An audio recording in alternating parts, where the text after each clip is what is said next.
오늘은 승리로운 신앙 행진이라는 제목으로 말씀을 선고합니다. 이제 오늘 민수기 2장에서는 이스라엘 공동체가 머무르는 이 진치는 원리, 또 전진하는 행진의 원리, 이것을 이제 오늘 이렇게 규칙을 정해주시는 말씀인데요. 이스라엘 백성들 전체가 200만 정도는 됐을 것으로 봅니다. 그렇다면 서울 인구의 이제 2배 이상 된다고 보는데 얼마나 많은 숫자인지 몰라요. 서울 인구가 아니라 우리 고향 인구의 2배 정도 된다고 보는데 얼마나 많은 인원인지 몰라요. 그 인원이 한 곳에 진을 치고 한동안 머물러 살다가 하나님의 사인인 이제 구름 기둥이 올라가면 그때부터 전부 짐 싸서 그다음 행진을 해야 되는데, 행진을 200만 명이 하려면 매우 질서정연한 그런 방법이 있어야 돼요. 그래서 계속 이제 가나안 땅을 향해서 방향을 잡고 가야 된다, 그 말입니다. 머물렀다가 또 행진하고 머물렀다 행진하고 이렇게를 이제 여러 차례 한 거예요. 그런데 이것이 하나님의 목적이기 때문에 이건 영적이고 신앙적인 행진이에요. 그냥 뭐 그들이 목적이 이 세속적인 그런 목적이 아니고 하나님이 사람들을 구원해서 하나님의 나라를 향해 가는 것이기 때문에 이것이 신앙 여정이다, 그 말입니다. 그래서 우리의 신앙생활의 원리가 여기에 그대로 나타나 있어요. 세 가지로 상고합니다. 첫째는 2절 하반절과 17절에 보면 가장 중요한 말씀이 뭐냐? 하나님 중심으로 진도 치고 행진도 한다. 이것이 하나님이 주시는 방법이었어요. 여기 2절 이제 하반절에 보면 그렇게 말씀했어요. 진을 치되 회막을 향하여 사방으로 치라 그랬어요. 그럼 이 회막이 뭐냐면 성막을 말하는 거예요. 그러니까 각 지파들이 쭉 둥그렇게 진을 치라고 이제 말씀하시는데 어디를 향해서? 가운데 회막을 향해서. 회막이 중심이고 그 주변으로 동서남북으로 이제 세 지파씩 이렇게 대를 이루어서 이렇게 동쪽 세 지파, 서쪽 세 지파, 또 북쪽 세 지파, 남쪽 세 지파, 그럼 12지파가 이렇게 둘러서 한가운데 회막을 지키는 거예요. 진치고 있다가 공격을 받아도 그 하나님의 전은 지킬 수 있도록 이렇게 하나님 중심으로 진쳐라, 이렇게 말씀했어요. 그런데 이 진을 칠 때에 그러면 레위인은 어디로 갔느냐? 12지파가 둘러서 네 방향으로 진쳤잖아요. 세 지파씩 뭉쳐서. 레위인들은 성막과 12지파 그 사이에 하나님의 장막 주변으로 또 이렇게 진을 치는 거예요. 그렇기 때문에 이제 그 제사장들, 그 다음에 그 레위인들이 세 족속으로 나눠져 있어요. 그렇게 해서 네 군데로 다 이렇게 하나님 중심으로 진을 치고 이렇게 살으라, 그 말이에요. 그래서 거기서 한참 머물다가 이제 구름이 떠오르는 걸 보면 이제 나팔을 불어요.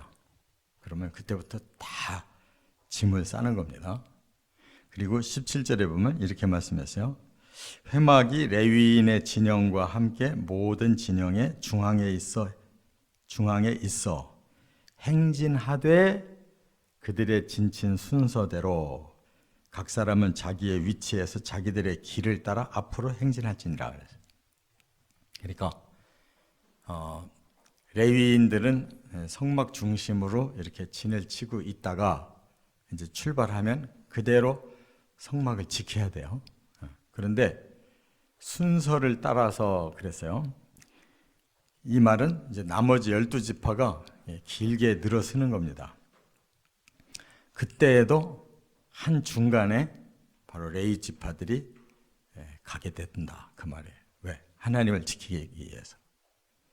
그러니까 진을 치고 있을 때도 한가운데 하나님의 성막이 있고 레위인들이 둘러싸고 그 바깥으로 12지파가 둘러싸서 있고, 출발할 때에도 동쪽에 있는 제일 우두머리가 되는 지파가 유다 지파인데, 그 지파가 앞장서 나가고 그 다음 남쪽 따라가고 중간에 성막과 레인이 가고 그 다음에 서쪽 북쪽 이렇게 따라가라는 거예요. 쭉 갈 때는 일렬로 진열이 되는 거예요. 근데 왜 가운데에 하나님의 성막을 책임질 레위인들이 가느냐? 성막은 공격당하면 안 되기 때문에. 앞에서 공격하고 뒤에서 공격할 수 있잖아요. 그렇기 때문에 앞쪽으로 두 군대가 동쪽, 남쪽 군대가 가고 또 뒤쪽으로는 또 서쪽, 북쪽 군대가 따라가도록 이렇게 했다는 거예요. 그러니까 교회는 첫째가 하나님이지 하나님보다 우선순위는 없어요, 교회는. 그런데 실제로 교회 운영이 그렇게 안 돼. 당회가 제일 앞장서서 하려고 그러는데 당회가 앞장서는 게 아니에요. 하나님의 뜻이 앞장서야지. 그러니까 하나님 중심이라는 것은 하나님의 뜻이 뭐냐를 알고 거기에다가 모든 목회자들도 장로님들도 기관들도 다 뜻을 둬야지, 사람의 생각이 먼저 앞장서면은 그건 이 방법과 틀리는 거예요. 여기서는 보이는 것도 하나님 중심이지만 뜻도 하나님 중심이에요. 이렇게 하나님이 설계를 해서 지금 모세가 발표한 대로 그들은 순종할 뿐이에요. 그러니까 우리가 그만큼 하나님의 교회를 위해서 하나님의 뜻이 뭘까를 알아내는데 첫 번째가 돼야지, 우리 사람들의 생각이 뭐냐, 회의가 첫째가 되면 이건 엉터리란 말이에요.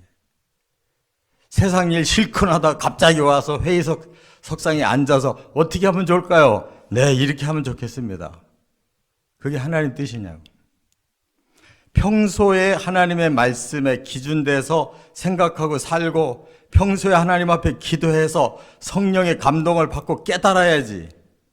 그게 첫째지. 사람이 모여서 뭘 하겠다는 거예요. 이처럼 철저히 하나님의 뜻대로 하나님을 지키는 하나님 중심이 신앙의 공동체다 하는 걸 말씀했어요. 두 번째, 연합과 질서. 200만 명이 한 곳에서 살다가 다시 장소로 옮겨갈 때에는 이건 연합의 정신과 질서의 정신이 없으면 안 돼요. 그래서 여기 2절 상반절에 뭐라고 말씀했는가 하면, 이스라엘 자손은 각각 자기의 진영의 군기와 자기의 조상의 가문의 기호 곁에 진을 치되 그랬어요. 두 가지 사인이 있어요. 군기와 가문의 기호. 그러니까 12지파가 다 군기가 있고 또 그 지파별 기호가, 가문의 기호를 달게 했다, 그 말. 사람들이 워낙 많으니까 막 그냥 우왕좌왕할 거 아니에요. 뭐만 보면 돼요? 군기만 보면 돼요. 기호만 보면 된다. 그러면 그것만 높이 딱 들고 있으면 다 그 지파는 그 지파대로, 가문은 가문대로 다 줄을 서게 돼 있도록 이렇게 만들었단 말이에요. 그러니까 하나님께서 200만 명을 움직이는데 그렇게 그냥 아무렇게나 살면 안 된단 말이에요. 교회는 질서가 있고 그 질서 아래 바로 모여서 함께 힘을 모아 가야 된다 그 말입니다. 그것이 바로 직분과 사역이라는 거예요. 직분은 해야 할 이 사명에 따라서 다 달라요. 그리고 그에 따라서 일의 방향이 다르단 말이에요. 모두가 한 일만 하면 안 돼요. 교인 전체가 당회가 될 수가 없고 교인 전체가 목회자가 될 수는 없잖아요. 다 각각 맡은 사역이 다르다 그 말입니다. 그렇기 때문에 이제 구체적으로 하나님이 여기서 지적해 주신 게 뭐냐, 동쪽에 제일 앞장서는, 출발할 때 제일 앞장서는 그 지파를 유다 지파로 정해 주셨어요. 그런데 남쪽에 또 대표되는 그 지파는 루벤이에요. 근데 태어나기는 루벤이 첫째로 태어났잖아요. 그러나 창세기 49장에 보면 첫째, 둘째, 셋째를 거쳐서 넷째에게 그 호를 주셨다고 그랬어요. 그게 바로 메시아가 오실 지파란 말이에요. 그래서 그때부터도 이미 유다가 제일 동쪽에서 진치다가 출발할 때 제일 앞장서는 거예요. 그래서 유다의 군기와 또 기호가 제일 먼저 들고 나가면 유다 지파가 다 따라가도록 이렇게 했는데, 여기 보면 아주 상징적인 게 있어요. 유다 지파는 녹색, 또 남쪽에 루벤 지파는 홍색, 서쪽에 에브라임 지파는 또 황색, 북쪽에 단 지파는 또 벽옥색. 이 네 지파가 이제 그 동서남북 세 지파씩의 대표 지파예요. 그리고 또 그 형상이 유다 지파는 사자, 루벤 지파는 사람의 얼굴, 에브라임 지파는 송아지, 또 북쪽의 단지파 형상은 독수리. 이렇게 그 형상과 또 색깔이 다르다고 그랬어요. 근데 이게 뭘까? 이렇게 생각해 보면 찝히는 게 있어요. 제사장, 대제사장에게 에봇을 입히잖아요. 그게 겉옷이거든요. 에봇의 한 가운데 흉패를 달았는데 거기에 12지파를 상징하는 보석을 달았다. 그 보석 색깔이라고. 또 에스겔서에 보면 에스겔에게 환상을 보여주시고, 또 계시록에 보면 계시록에 사도 요한에게 네 생물의 환상을 보여주셨어요. 바로 그들의 모습에 이렇게 유다 지파는 사자, 또 루벤 지파는 사람의 얼굴, 에브라임 지파는 송아지, 단 지파는 독수리. 요게 계시록에도 나오고 에스겔서에도 나와요. 그러니까 하나님은 변함이 없어요. 그렇게 미리미리 다 계획해 놓으시고 시대가 달라도 계속 똑같이 얘기하고 계셔요. 그것은 그만큼 하나님의 계획은 완전하고 그 계획이 점진적으로 이렇게 더 확실해져 가면서 마지막까지 가는 것이에요. 이것이 다 안 풀렸어요, 아직도. 도대체 그 색깔과 그 형상, 더 구체적으로 뭔가, 이걸 지금 이제 연구하고 있어요. 그래서 여기에 보면 이제 10절부터 31절에 이걸 구체적으로 쭉 길게 말씀을 해놨는데, 여기에 핵심 원리가 뭐냐?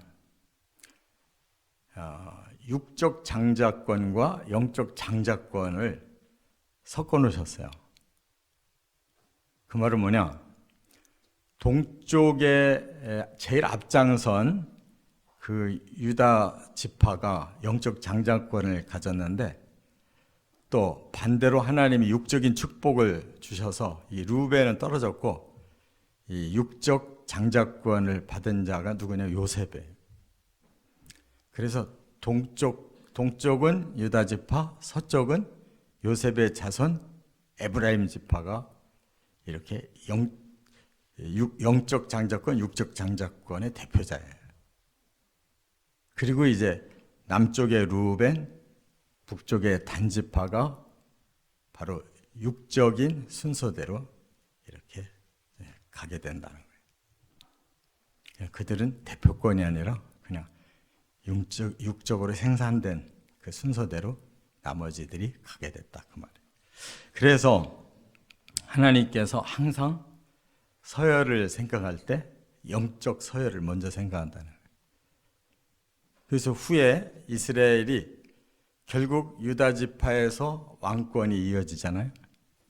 그 다음에 북쪽에 북이스라엘을 세울 때 하나님이 에브라임 지파를 그 다음 왕권을 이어서 주시는 걸 볼 수가 있어요. 이렇게 영적인 질서가 있고 그 질서대로 연합해서 살도록 하신 거예요. 그 다음에 이제 세 번째가 3절부터 9절 그리고 32절부터 34절에 보면 지도력과 명령을 통해서 하나님 일하신다는 거예요. 그 지도력이 바로 유다 지파인데, 여기 3절부터 9절까지 유다 지파를 통해서 이 모든 일의 진행을 여기서 다 설명을 해주고 계셔요. 그렇기 때문에 3절에 동방 해돋는 쪽의 진칠자는 그 진영별로 유다의 진영의 군기에 속한 자라. 유다 자손의 지휘관은 암미나답의 아들 나손이요. 이렇게 시작하는 거예요. 이것을 하나님이 명령하신 대로 나중에 됐느냐 안 됐느냐를 이렇게 판단하셨어요. 32절에 이상은 이스라엘 자손이 그들의 조상의 가문을 따라 계수된 자니 모든 진영의 군인 곧 계수된 자의 총계는 60만 3,550명이라.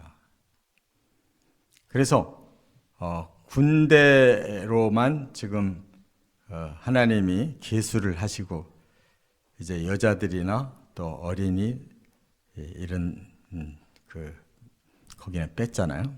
그런데 이렇게 해서 하나님의 명령대로 60만 3,550명의 이 이스라엘 군대가 이렇게 다 조직하고 또 우두머리를 주신 그대로 그들이 지도력을 발휘하고 명령에 순종해서 이대로 가기 시작했다라고 말씀하고 있는 거예요. 그래서 33절에 레위인은 이스라엘 자손과 함께 계수되지 아니하였으니 여호와께서 모세에게 명령하심과 같았느니라. 앞에 32절에서는 12지파에 대한 명령, 33절은 거기서는 열애가 됐으나 하나님 중심으로 하나님의 성막을 지키는 레위인들에게도 또 명령한 대로 그들은 22,000명 정도의 레위인들이 또 성막을 지키고 또 성막을 등짐을 다 나눠서 지고 행진을 중앙으로 가게 했다. 이 명령대로 그 다음에 34절에 다 준행했다. 이렇게 말씀하고 있어요. 그러니까 하나님의 계획은 바로 지도자들 중심으로 끌고 간다. 하나님의 일을 하는 레위인 중심으로 하나님이 모든 것을 다 다루고 계시다. 이렇게 말씀한 거예요. 이것이 하나님의 원리라는 거예요. 그것은 변함이 없어요. 그래서 하나님은 영적인 지파와 영적인 지도자들을 통해서 이 공동체를 하나님의 나라의 방향으로 끌고 가시려고 하는 거예요. 우리도 이러한 영적 그 질서에 우리가 순종하고 또 영적인 지도력에 순종해서 하나님의 뜻을 잘 이룸으로 천국까지 무사히 입성하시기를 주의 이름으로 축원합니다.